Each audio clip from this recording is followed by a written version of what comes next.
Just when we thought the dust was beginning to settle, just when we started to hope that the new year would bring a breath of fresh air to the people of Zamfara State, another storm has gathered, and it is darker and more terrifying than before. We are not just talking about random bandits anymore. We are talking about a dynasty of terror. The headline you saw is not a mistake, and it is certainly not a rumor. It is the cold, hard reality that the people of Dausayi village are facing right now.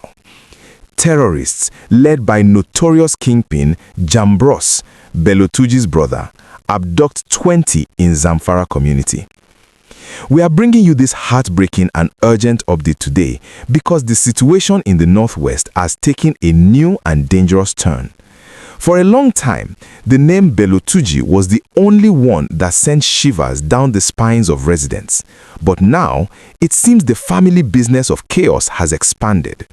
A new warlord, known locally as Yellow Janbross, has stepped out of the shadows and is proving to be just as ruthless, just as daring, and just as dangerous as the name he is associated with.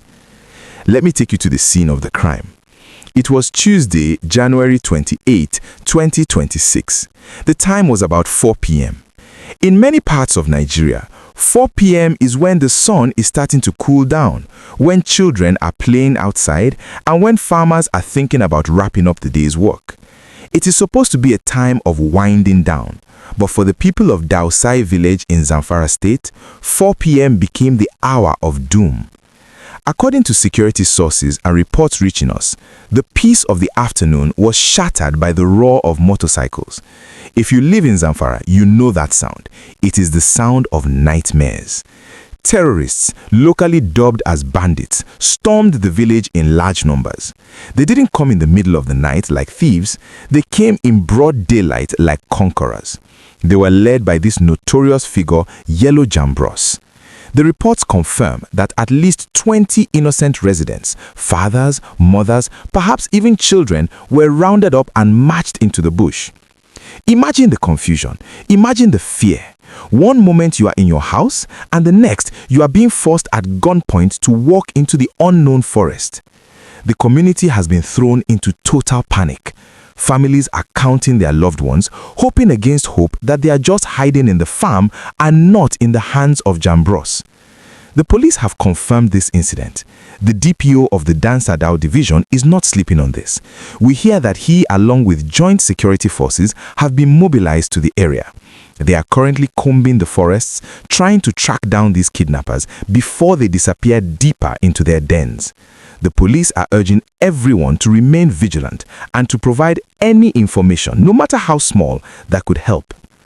But before we continue with this developing story, I want to ask you a question that has been bothering me, and I want you to answer honestly in the comments. Do you think the rise of these new kingpins like Janbross is a sign that the bandit groups are fracturing, or is it a sign that they are becoming more organized like a crime family? Let me know your thoughts. And if you are appreciating this update and want to stay informed about the security situation in our country, please do me a huge favor and click that like button right now. It helps YouTube show this video to more Nigerians who need to know what is happening. And if you haven't subscribed yet, please join the family by hitting the subscribe button and turning on the notification bell. We need to stand together and stay informed. Now, welcome back.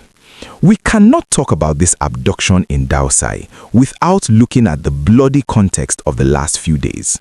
This attack by Janbross did not happen in a vacuum. It happened just days after a devastating ambush that shook the military and the police to their core. Just last week, we received a painful report regarding our gallant officers. It was a Monday. Personnel from the 1PMF Kaduna attached to Operation Fansanyama in Gusau were traveling. They were on a pass, moving from Bingi, Kotakoshi to Gusau.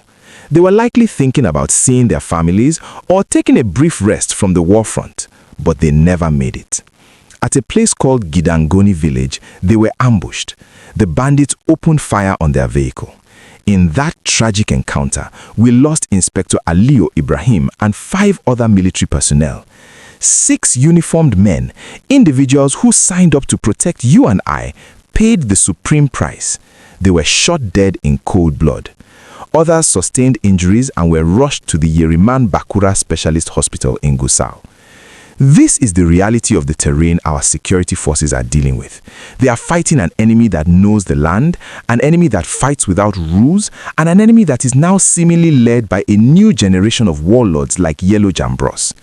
When you hear that a brother or a close associate of a major kingpin is leading operations, it sends a signal. It tells us that when one leader goes quiet, another rises. It tells us that the recruitment drive for these terror groups is still active.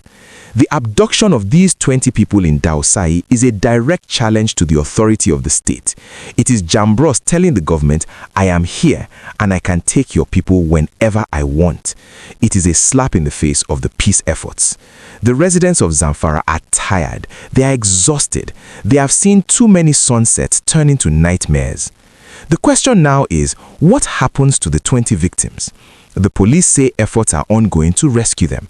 We pray that these efforts yield results. We pray that the joint security forces can catch up with Janbross and his gang before they cross into the deeper, more inaccessible parts of the forest. But prayers must be backed by action.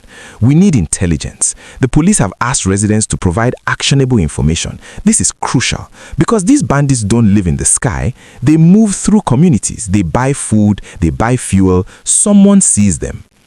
As we watch this situation unfold, we must also remember the sacrifices of Inspector Ibrahim and the 5 soldiers who fell last week. Their deaths should not be in vain. It should serve as a wake-up call that the enemy is bold and relentless. The emergence of Yellow Janbross is a new chapter in this book of tragedy, but it is a chapter we hope the military can close very quickly. We will keep our eyes on Zamfara. We will keep tracking the rescue mission for the Dausayi 20, and we will keep asking the hard questions. Who is supplying Janbross? How does a group move 20 people without being intercepted? Please, keep the families of the abducted in your prayers tonight, and keep the families of our fallen heroes in your thoughts.